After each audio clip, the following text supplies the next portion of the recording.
আসসালামু আলাইকুম। বিটিভি চট্টগ্রামের সংবাদে সবাইকে স্বাগত জানাচ্ছি সীমা নাসরিন। প্রথমে সংবাদ শিরোনাম। একনেকে ৭,১৫০ কোটি ২১ লাখ টাকা ব্যয়ে ১২টি প্রকল্প অনুমোদন।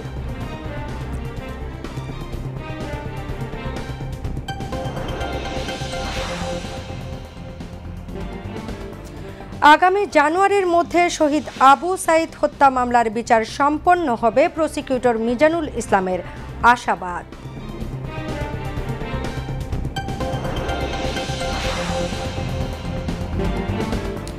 জাতিকে সুষ্ঠু ও গ্রহণযোগ্য নির্বাচন উপহার দিতে বদ্ধপরিকর নির্বাচন কমিশন। অতীতের কলঙ্ক মুছতে হলে ভালো ভোটের বিকল্প নেই, বললেন নির্বাচন কমিশনার আনোয়ারুল ইসলাম।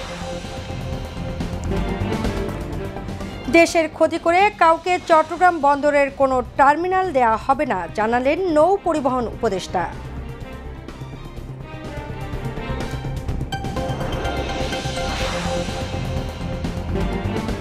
সুদানে গণহত্যার প্রমাণ ঢেকে রাখতে মরদেহ পুঁতে ফেলছে প্যারামিলিটারি গোষ্ঠী RSF।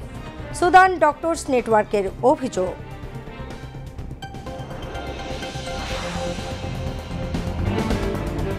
এবং রাজশাহীতে ৫ ম্যাচ সিরিজের শেষ ওয়ানডেতে আফগানিস্তানকে ২ উইকেটে হারিয়ে ২-২ সিরিজ ড্র বাংলাদেশ অনূর্ধ্ব-১৯ দলের।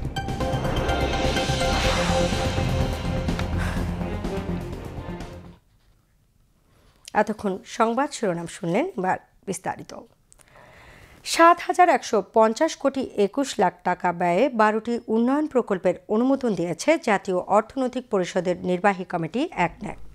প্রকল্পগুলোর অর্থের সংস্থান হবে সরকারের নিজস্ব তহবিল থেকে।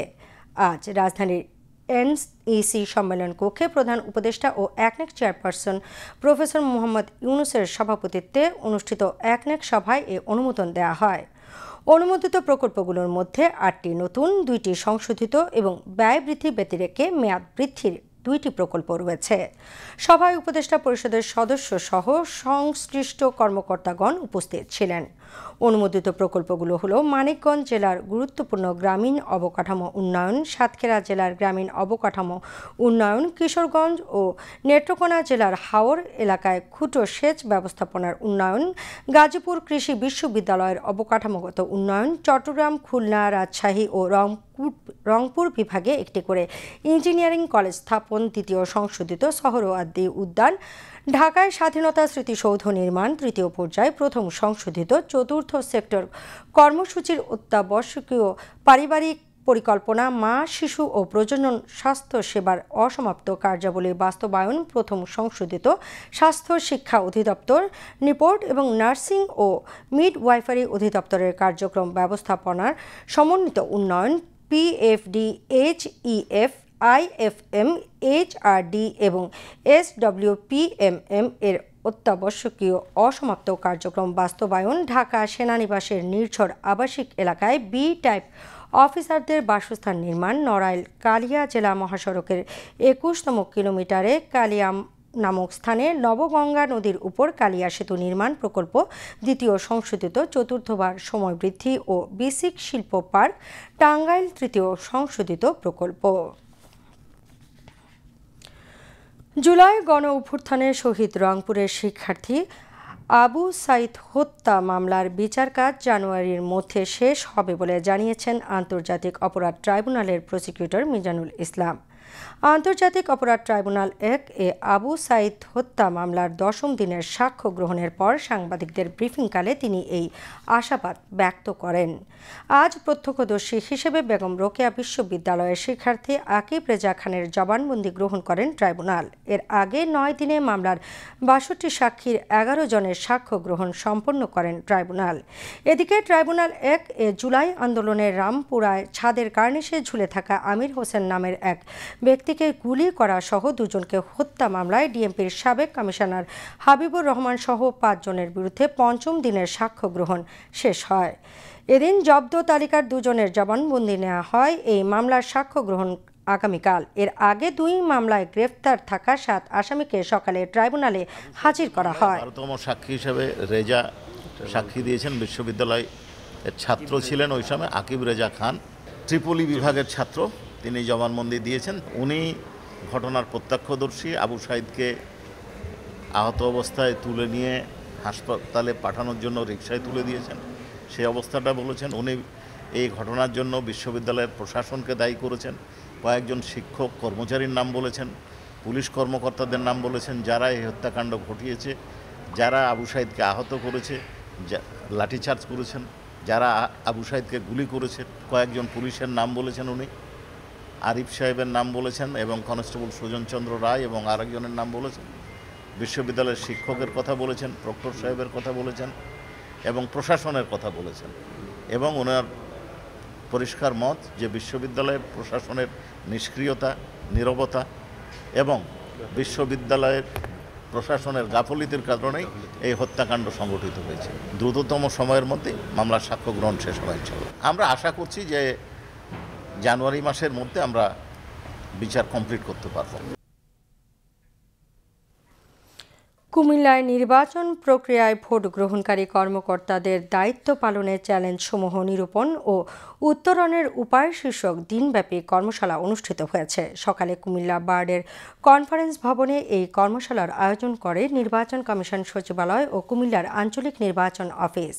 কর্মশালার প্রধান অতিথি ছিলেন নির্বাচন কমিশনার মোহাম্মদ আনোয়ারুল ইসলাম সরকার। তিনি বলেন, ত্রয়োদশ জাতীয় সংসদ নির্বাচনের উপর নির্ভর করছে দেশের ভবিষ্যৎ। সুষ্ঠু ও সুন্দর নির্বাচনের জন্য নির্বাচন কমিশন বদ্ধপরিকর। তিনি বলেন, আসন্ন নির্বাচনে কাউকে ভয় পাওয়ার কোনো কারণ নেই। 18 কোটি মানুষের প্রত্যাশা একটি ভালো নির্বাচন।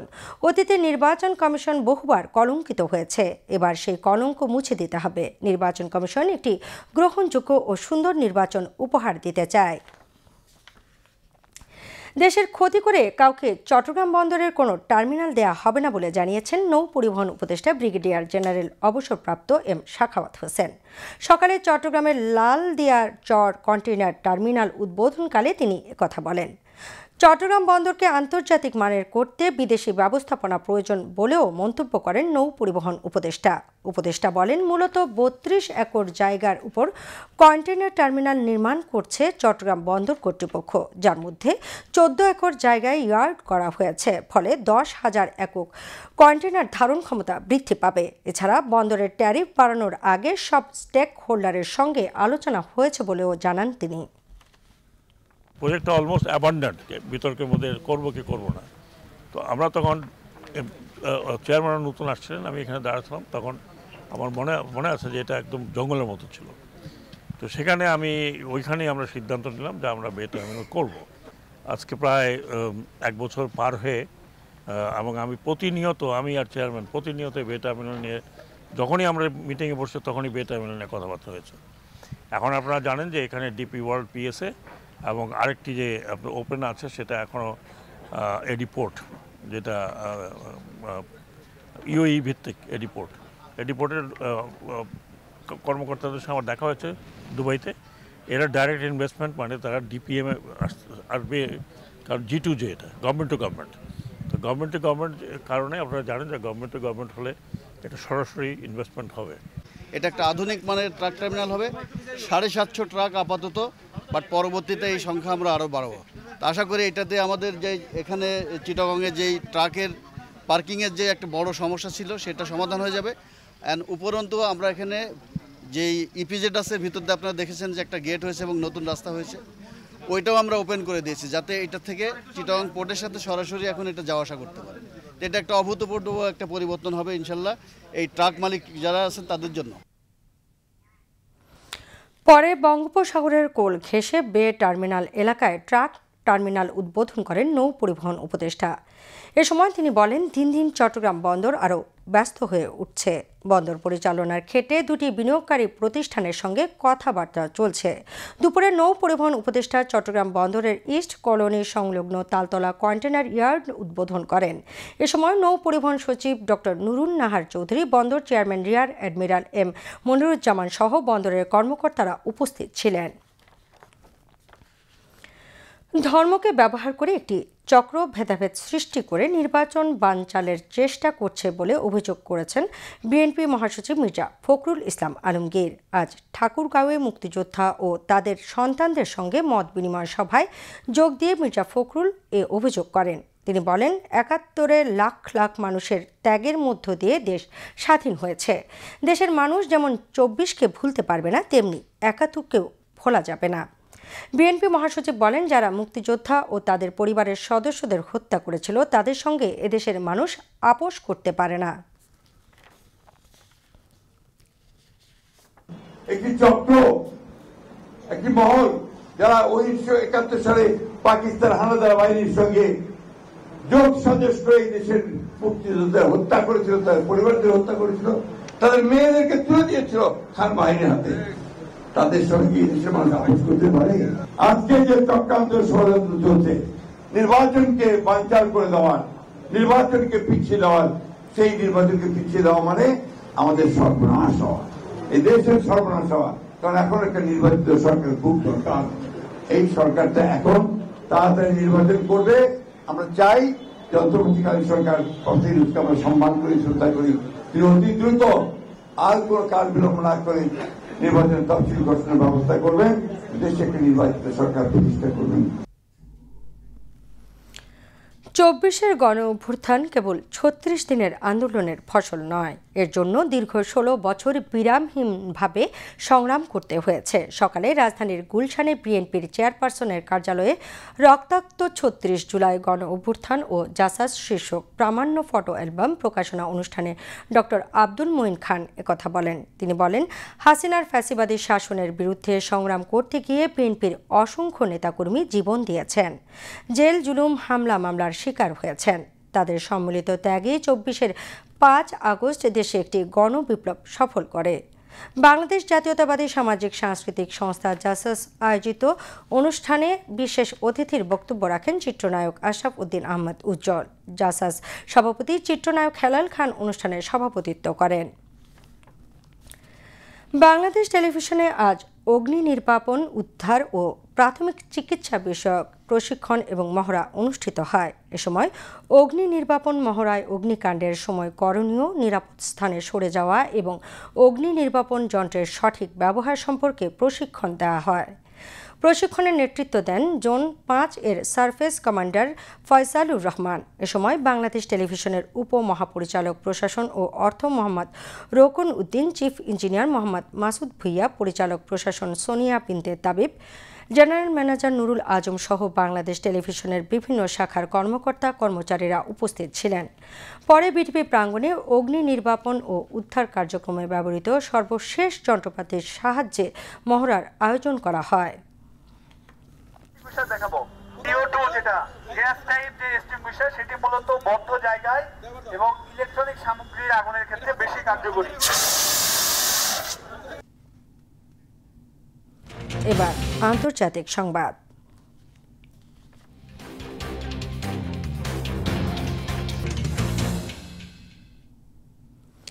গণহত্যার প্রমাণ ঢেকে রাখতে মরদেহ পুড়িয়ে বা গণকবরে পুঁতে ফেলছে প্যারামিলিটার গোষ্ঠী RSF, এমন অভিযোগ তুলেছে সুদান ডক্টরস নেটওয়ার্ক। সংস্থাটির দাবি, পশ্চিম দারফুরের এল ফাসের শহরে RSF-এর হাতে সংঘটিত হত্যাযজ্ঞের প্রমাণ মুছে ফেলতে চলছে এই নৃশংসতা।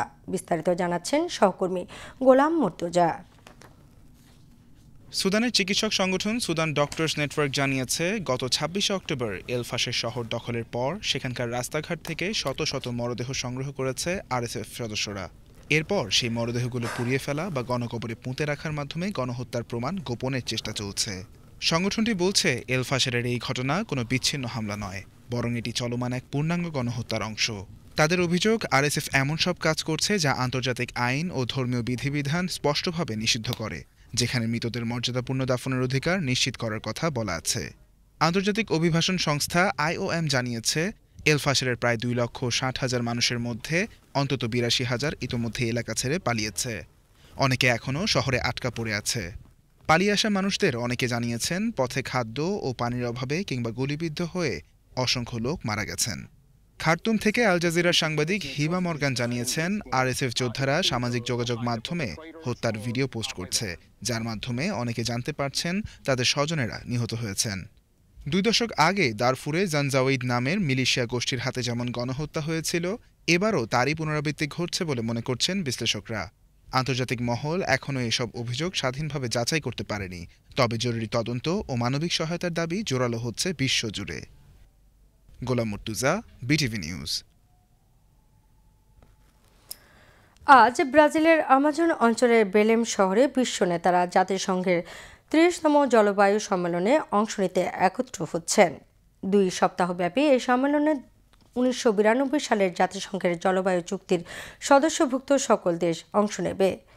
এবারের সম্মেলনের মূল লক্ষ্য নতুন প্রতিশ্রুতি নয়, বরং আগের দেওয়া অঙ্গীকারগুলোর বাস্তবায়ন করা, বিশেষ করে জ্বালানি হিসেবে জীবাশ্ম জ্বালানি ব্যবহার ধীরে ধীরে বন্ধ করার যে অঙ্গীকার COP28 করা হয়েছিল তা বাস্তবে রূপ দিতে এবার জোর দেওয়া হবে। এছাড়া বিশ্বের বনভূমি সংরক্ষণ, বিশেষত আমাজন অঞ্চলের বন ও সেখানকার আদিবাসী জনগোষ্ঠীর জীবনযাপন রক্ষা এবারের আলোচনার অন্যতম কেন্দ্রবিন্দু।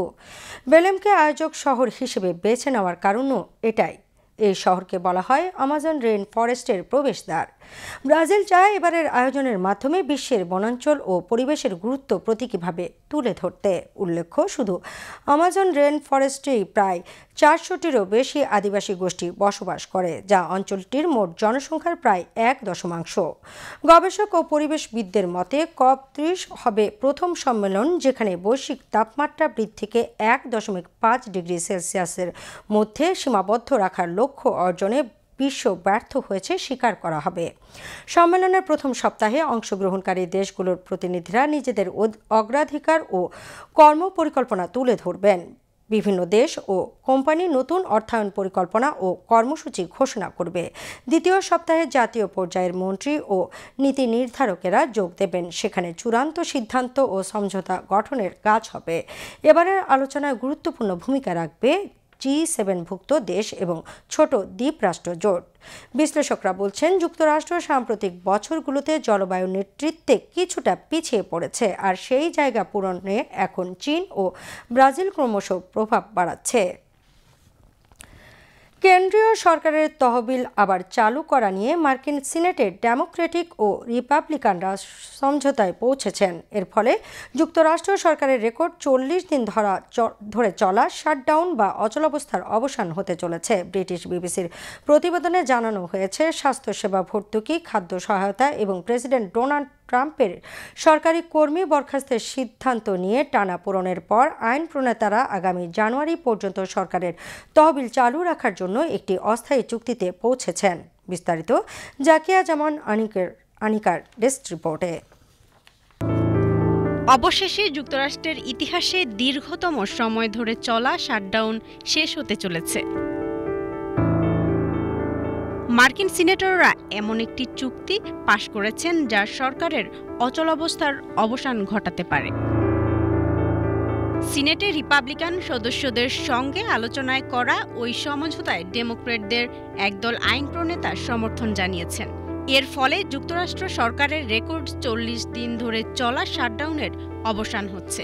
স্বাস্থ্যসেবা ভর্তুকি, খাদ্য সহায়তা এবং প্রেসিডেন্ট ডোনাল্ড ট্রাম্পের সরকারি কর্মী বরখাস্তের সিদ্ধান্ত নিয়ে টানাপোড়েনের পর আইন প্রণেতারা আগামী জানুয়ারি পর্যন্ত সরকারের তহবিল চালু রাখার জন্য একটি অস্থায়ী চুক্তিতে পৌঁছেছেন।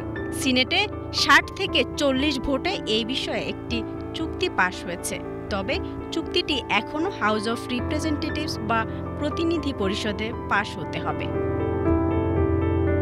এদিকে 1 অক্টোবর থেকে শুরু হওয়া এই শাটডাউনের ফলে প্রায় 7,50,000 ফেডারেল কর্মী বেতনবিহীন ছুটিতে রয়েছেন। প্রায় 42 মিলিয়ন আমেরিকান খাদ্য সহায়তা হারানোর ঝুঁকিতে পড়েছেন এবং বিমান চলাচলে ব্যাপক বিঘ্ন ঘটেছে। রোববার একদিনেই দেশটিতে 1,700টির বেশি ফ্লাইট বাতিল হয়। বিলম্বিত হয় আরও 5,000-এর বেশি ফ্লাইট। ডেল্টা এয়ারলাইন বাতিল করে মোট ফ্লাইটের 14%। ফ্লাইট অ্যাওয়ারের তথ্য অনুসারে এই শাটডাউনের কারণে New York Liberty, Chicago O'Hare, শাটল ডগলাস, আটলান্টা হার্টসফিল্ড জ্যাকসন এবং জন এফ কেনেডি আন্তর্জাতিক বিমানবন্দরের উপর সবচেয়ে বেশি প্রভাব ফেলেছে। অচলাবস্থা কাটাতে নতুন প্রস্তাবটির মধ্যস্থতা করেছে নিউ হ্যাম্পশায়ারের দুজন ডেমোক্র্যাট সিনেটর ম্যাগি হাসান এবং জিন শাহিন। ক্যালিফোর্নিয়ার গভর্নর গ্যাভিন নিউমসের প্রেস অফিস চুক্তিটিকে দুঃখজনক বলে অভিহিত করেছে। পোস্টে বলা হয়, এটি কোনো চুক্তি নয়, এটি একটি আত্মসমর্পণ। এদিকে সিনেট যদি সংশোধিত বিলটি আনুষ্ঠানিকভাবে পাশ করে তবে এটি এখন প্রতিনিধি পরিষদের অনুমোদন পেতে হবে। এরপর বিলটি যাবে প্রেসিডেন্ট ডোনাল্ড ট্রাম্পের টেবিলে, যেখানে তিনি স্বাক্ষর করলে তবেই এটি আইনে পরিণত হবে। সিনেটে সমঝোতার খবরের প্রতিক্রিয়ায় প্রেসিডেন্ট ডোনাল্ড ট্রাম্প সাংবাদিকদের বলেন, দেখে মনে হচ্ছে সরকারের অচলাবস্থা শেষ হতে যাচ্ছে। আমরা শীঘ্রই বিষয়টি জানতে পারব। জাকিয়া জামান, আনিকা, BTV নিউজ। থাই মালয়েশিয়া সীমান্তের কাছে শতাধিক অভিবাসী নিয়ে নৌকাডুবির ঘটনায় অন্তত 7 জন মারা গেছে। মালয়েশিয়ার সমুদ্র বিষয়ক সংস্থার এক বিবৃতিতে জানানো হয় 13 জন আরোহীকে জীবিত উদ্ধার করা হয়েছে। মিয়ানমারের রাখাইন রাজ্য থেকে নৌকাটি যাত্রা শুরু করে শনিবার লঙ্কাবি দ্বীপের 170 বর্গ নটিক্যাল মাইল এলাকায় ডুবে যায়। এর আগে 300 যাত্রী প্রথমে মিয়ানমার থেকে একটি বড় জাহাজে ওঠেন। পরে মালয়েশিয়ার উপকূলে পৌঁছানোর আগে 3টি ছোট নৌকায় তারা ভাগ হয়ে যায়। প্রত্যেক নৌকায় প্রায় 100 জন করে অভিবাসী ছিল। তবে অপর 2টি নৌকার কোনো খোঁজ পাওয়া না গেলেও উদ্ধার অভিযান চলছে। ফিলিপাইনের শক্তিশালী টাইফুন ফাং ওয়াং এর আঘাতে অন্তত 2 জন মারা গেছে। ঝড়ের ভয়াবহতা বিবেচনা করে 9 লাখের বেশি মানুষকে নিরাপদ জায়গায় সরিয়ে নেওয়া হয়েছে। ফিলিপাইনের আবহাওয়া অফিস জানায়, ঝড়ের গতিবেগ ঘন্টায় 185 কিলোমিটার এবং তা ঘন্টায় 230 কিলোমিটার পর্যন্ত বৃদ্ধি পায়। কয়েকদিন আগে দেশটিতে শক্তিশালী টাইফুন কালমায়েগির আঘাত হানে এবং ওই ঝড়ে অন্তত 204 জন নিহত হয়। শেয়ার বাজারের খবর।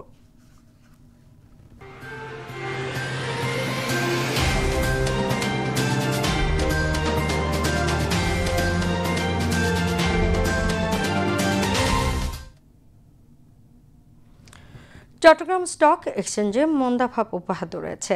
আজও শেয়ার লেনদেন এবং মূল্যসূচক দুটোই কমে গেছে। দিন শেষে সার্বিক সূচক দাঁড়িয়েছে 13,743.37, যা গতকালের চেয়ে শতকরা 1.00 ভাগ কম। এছাড়া CAC 30-এর মূল্যসূচক দাঁড়ায় 12,327.01, যা গতকালের চেয়ে শতকরা 0.60 ভাগ কম।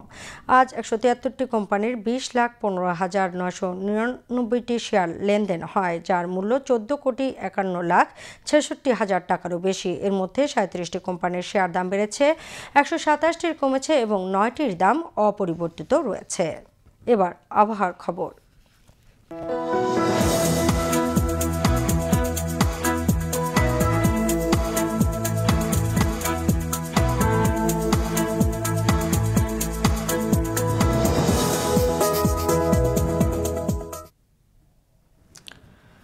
পতেঙ্গা আবহাওয়া অফিস জানিয়েছে, আগামীকাল সন্ধ্যা 6টা পর্যন্ত চট্টগ্রাম এবং পার্শ্ববর্তী এলাকায় আকাশ আংশিক মেঘলা সহ প্রধানত শুষ্ক আবহাওয়া বিরাজ করতে পারে। সেই সাথে ভোরের দিকে নদী অববাহিকা ও তৎসংলগ্ন এলাকায় হালকা কুয়াশা পড়তে পারে। রাত ও দিনের তাপমাত্রা সামান্য হ্রাস পেতে পারে। পরবর্তী 24 ঘন্টায় আবহাওয়ার সামান্য পরিবর্তনের সম্ভাবনা রয়েছে। নগরীতে সর্বোচ্চ তাপমাত্রা ছিল 31.2 ডিগ্রি সেলসিয়াস, যা স্বাভাবিকের চেয়ে 1.4 ডিগ্রি বেশি, এবং সর্বনিম্ন তাপমাত্রা ছিল 23.6 ডিগ্রি সেলসিয়াস, যা স্বাভাবিকের চেয়ে 3.3 ডিগ্রি বেশি। আগামীকাল চট্টগ্রামের সূর্যোদয় 6টা 3 মিনিটে এবং সূর্যাস্ত 5টা 11 মিনিটে। এবার জানিয়ে দিচ্ছি কর্ণফুলী নদীতে আগামীকালের জোয়ার ভাটার সময়সূচি। ভাটা শুরু হবে ভোর 4টা 50 মিনিটে, জোয়ার বেলা 11টা 38 মিনিটে। পরবর্তী ভাটা শুরু হবে বিকেল 5টা 46 মিনিটে এবং জোয়ার রাত 11টা 49 মিনিটে।